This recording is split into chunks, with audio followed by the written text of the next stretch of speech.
wild living with Sunny. What would the Sonoran Desert be without its postcard picture-perfect Saguaro Cactus?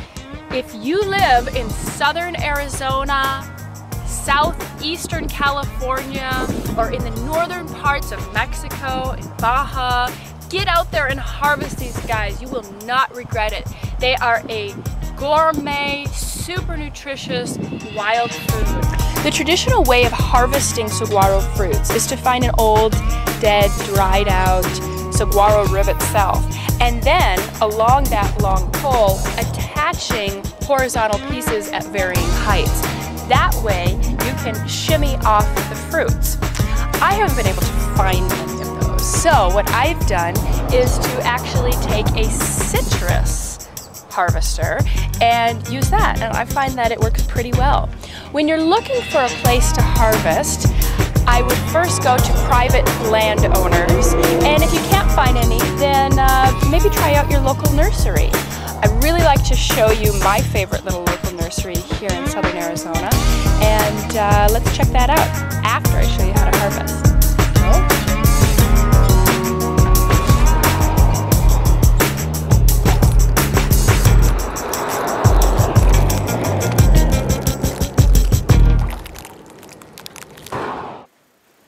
Leave some for the birds. That's right, we need to leave some of these fruits for our feathered friends, as well as letting some drop to the ground to feed hungry desert critters. You never want to over-harvest. We always need to be respectful of the environment so that there'll be some for future generations. Saguaro Country Nursery. This is Lorrie. I'm sitting here on 4 3/4 acres. There's a lot of material here that is not indigenous to Arizona, which I would like to see shifted within time. Would like this nursery or a nursery here in the state of Arizona just to deal with totally indigenous plants. I do love the stately saguaros. I refer to them as desert warriors.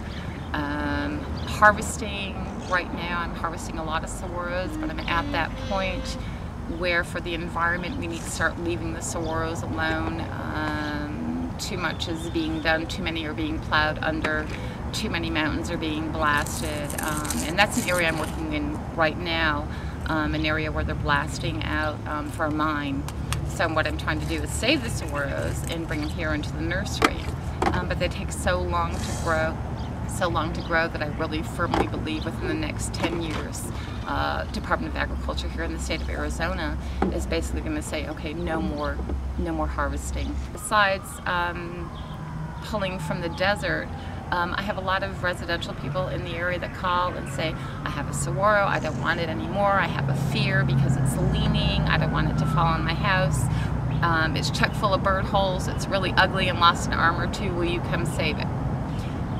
And I do. I go out to homes, I bring them in here. They're not for sale, they're living here for as long as they are going to live. Their life expectancy is 250 years of age. They do take well when I do harvest them, either from a yard or from the desert, and get them reset here in the nursery.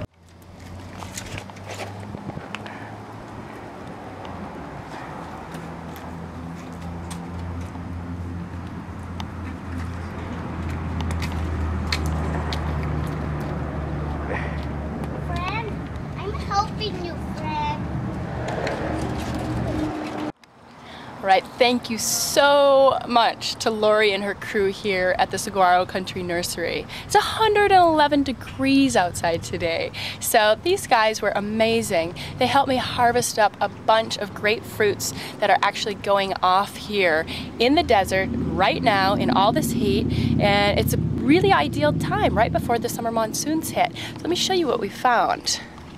We've got the Fishhook Barrel Cactus seeds, and although the outside yellow part of the fruit is edible, I'm really mainly going after these delicious little seeds on the inside. I dry them out and go ahead and grind them up, add them to some flour to make tortillas and other things.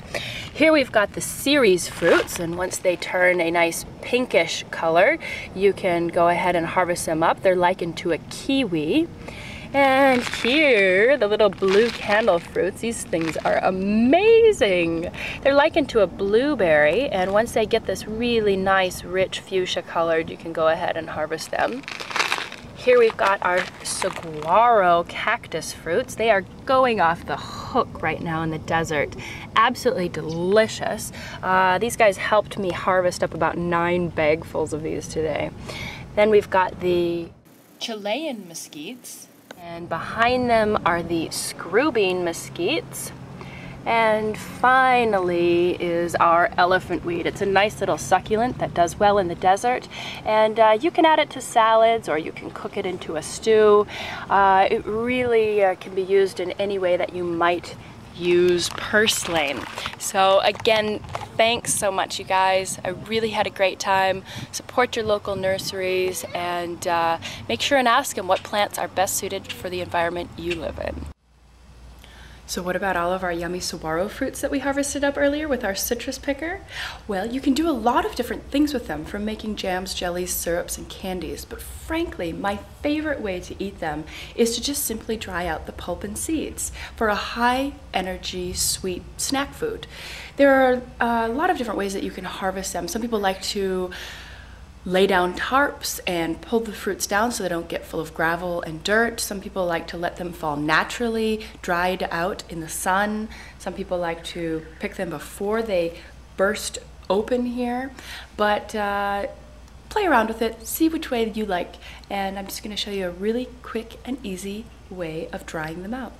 One fun little trick is taking these ripe fruits, you can see the pink forming on the top, and when they're not popped open, you can snap off your top piece and then actually use that as a knife to slice open, or using just a general knife and then taking a spoon or using your thumbs to scoop out the inside.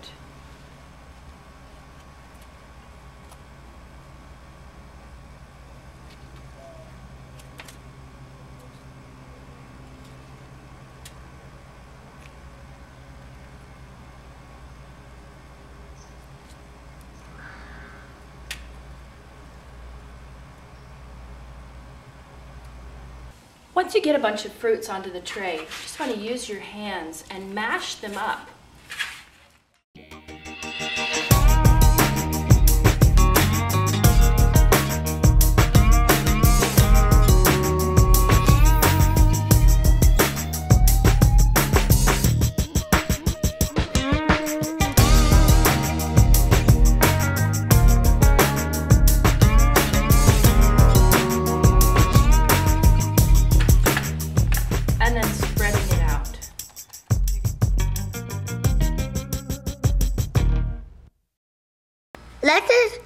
Let it dry in the sun for a little bit.